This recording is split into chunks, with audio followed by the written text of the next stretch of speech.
नमस्कार दोस्तों, स्वागत है आपका अपने चैनल फैक्ट स्ट्रोक में।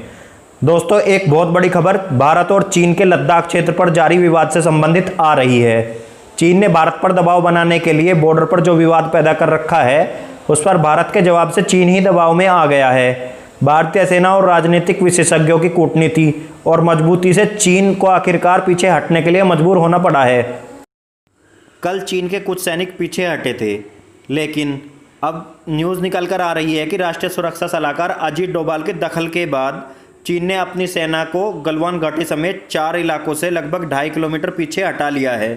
विशेष बात यह है कि चीन गलवान घाटी और पेंगांग झील पर ही सबसे ज़्यादा आपत्ति जता रहा था। एनएसए अजीत डोभाल और चीन के विशेष प्रतिनिधि यांग जीची से बात के बाद चीन ने अपने सैनिकों को पीछे हटाया।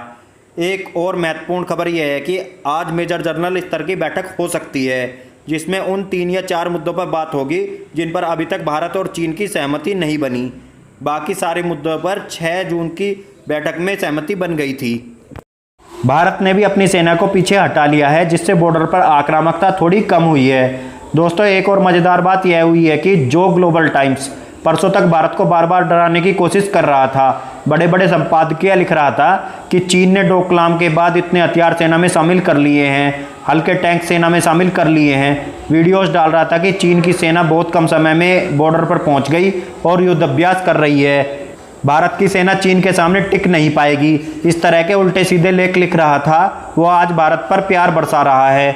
आज उसने लिखा है कि भारत और चीन ने आपसी बातचीत से एक और डोकलाम जैसे विवाद होने से बचा लिया, और ये चीन और भारत की राजनीतिक दक्षता और सेना के अनुशासन के कारण हुआ है।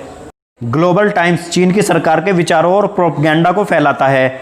इसके रुख में इतना बड़ा बदलाव भारत की चीन पर कूटनीतिक जीत को दिखाता है। चीन भारत से विवाद पैदा करके एक तरफ तो अपनी जनता में देशभक्ति जगाकर कोरोना और बेरोजगारी से ध्यान हटाना चाहता था, दूसरी तरफ भारत को यह दिखाना चाहता था कि अगर भारत ने चीन के विरोध में कोई कार्रवाई की और हांगकांग और कोरोना जैसे मुद्दों पर चीन को घेरने की कोशिश की तो चीन बॉर्डर पर विवाद पैदा करेगा। पर उसकी ये चाल उसी पर भारी पड़ गई।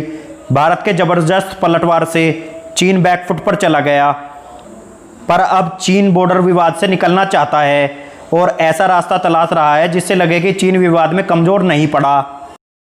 कल के हिंदुस्तान टाइम्स अखबार में छपा है, चीन के प्रतिष्ठित रक्षा विशेषज्ञ हुआंग गुजी ने कहा है कि भारत के पास दुनिया की सबसे बड़ी और अनुभवी पर्वतीय सेना है।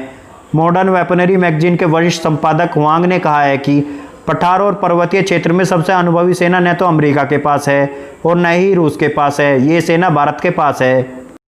ग्लोबल टाइम्स चीन की सरकार के विचारों और प्रोपगेंडा को फैलाता है। इसके रुख में इतना बड़ा बदलाव भारत की चीन पर कूटनीतिक जीत को दिखाता है। चीन भारत से विवाद पैदा करके एक तरफ तो अपनी जनता में देशभक्ति जगाकर और कोरोना और बेरोजगारी से ध्यान हटाना चाहता था, दूसरी तरफ भारत को यह दिखाना चाहता था कि अगर भारत ने चीन के विरोध में कोई कार्रवाई की और हांगकांग और कोरोना जैसे मुद्दों को उठाया तो चीन बॉर्डर पर विवाद पैदा कर देगा। पर उसकी चाल उसी पर भारी पड़ गई। भारत के जबरदस्त पलटवार से चीन बैकफुट पर चला गया। अब चीन बॉर्डर विवाद से निकलना चाहता है और ऐसा रास्ता तलाश रहा है जिससे लगे कि चीन विवाद में कमज़ोर नहीं पड़ा। चीन नहीं चाहता कि वो अपने चारों तरफ लड़ाई के फ्रंट खोल दे, जो कि उसने अमेरिका के साथ साउथ चाइना सी और हांगकांग में पहले ही खोल रखे हैं। दोस्तों, अगर आपको मेरी ये वीडियो अच्छी लगी हो तो प्लीज़ मेरे चैनल फैक्ट स्ट्रोक को सब्सक्राइब करें, वीडियो को लाइक करें और अपने दोस्तों के साथ शेयर करें। Thank you.